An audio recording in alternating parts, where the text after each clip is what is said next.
Friends, I like to dwell in the first reading and the gospel reading today. The first reading is from the first book of Kings. We see Elijah asked by God to go out on the mountain and stand there. What does he see there? Well, he sees a strong wind flowing from one side to the other. And then afterwards there's fire there on the mountain. And then there is earthquake. And in all this he doesn't see God. But he kept his ears tuned to that tiny voice of God. In all these he hears the tiny voice of God. And therefore you see, my dear brothers and sisters, in our busy life, we are supposed to become an army of Elijah to hear that tiny voice of God, the tiny voice in our life. We are caught up in this secular world with all its politics, money, finance, family problems, children problems, and the noises of the secular world engulfs us. But keep your ear tuned to that tiny voice of the Lord. Well, I like to tell you, I'm from a very big family. And a big family, a lively family, a family of so many children. We have so much of fun. We have so much of noise at home. We have so much of bullying, teasing, worrying each other, fighting, crying. And in all this, I heard that tiny voice of the Lord calling me to do something different from others. And therefore you see, among all the 12 children, I am the one who was chosen to be a priest. Maybe I heard that tiny voice of the Lord calling. In whatever you are, hear that tiny voice of the Lord. And that will really help you to move forward in your life. Now let us look at Peter in the gospel. Peter now, he wants to do the impossible. And I'm sure many of us also love to do the impossible. Even though it is not within our reach, we want to do the impossible. Even though it is not possible, we ask for the impossible every time. Well, my dear friends, my childhood was with all the railway sound. And I used to live very close to the tracks. And I used to see the goods train being pulled and the engine pulling all those huge wagons, so many wagons at a time. And it used to start. And the engine used to sound, and we used to make phrases out of that sound of the engine. Like when it starts, come, go. And one of such phrases which I remember now. I used to start when that engine starts.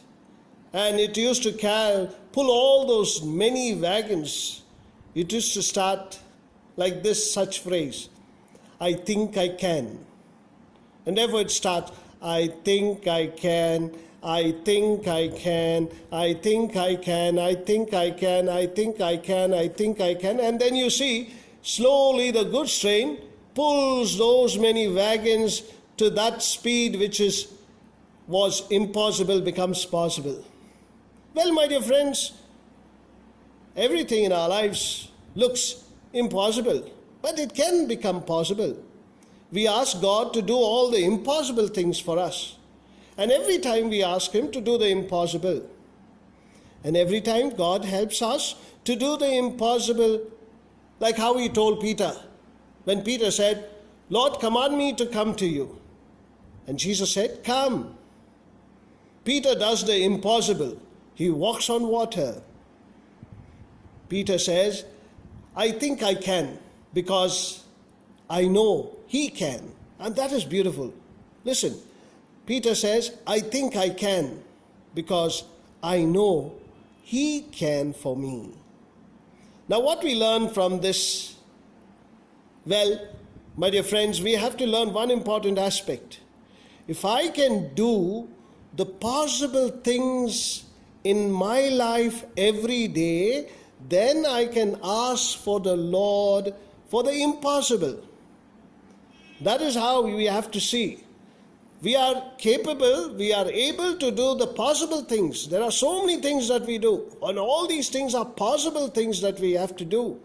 And if we are able to do all the possible things, then I'm sure you can ask for the impossible from the Lord. Without doing the possible every day, I cannot ask for the impossible. That is how life is. Therefore, do the possible things, and for the impossible, ask the Lord. Now look at Elijah.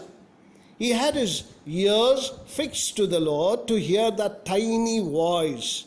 And he hears that tiny voice. He kept his ears tuned to that voice, to hear that tiny voice of the Lord. Now look at Peter. We see Peter, who had kept his eyes fixed on the Lord. When he said, Lord, command me to come to you, he kept his eyes fixed on the Lord. And he could do the impossible, walk on water. When he was focused, he was walking on the water. But when there was breeze and when there was sound of waves, then he removed his sight from the Lord and then he started sinking. Remove our focus, then we cannot do the impossible. Therefore, we learn from today's gospel and the first reading that we have to be focused in life. The more focused you are, even if you find yourself in difficult situation, you will come out of it. Therefore, keep your ears tuned to that tiny voice of the Lord. Keep your eyes fixed to the Lord. Finally, let me change these phrases. When Peter said, Lord, command me to come to you. And I would change it and say, Lord, command me to be a forgiving person. Lord, command me to be a loving person. Lord, command me to get rid of all my anger. Lord, command me to get rid of all my pride. Lord, command me to get rid of all my selfishness. Get rid of all my attachments of various kinds of sin. Lord, command me to get rid of all the times that I browse into the website and then I'm caught up with masturbation. Command me that I may get out of these things.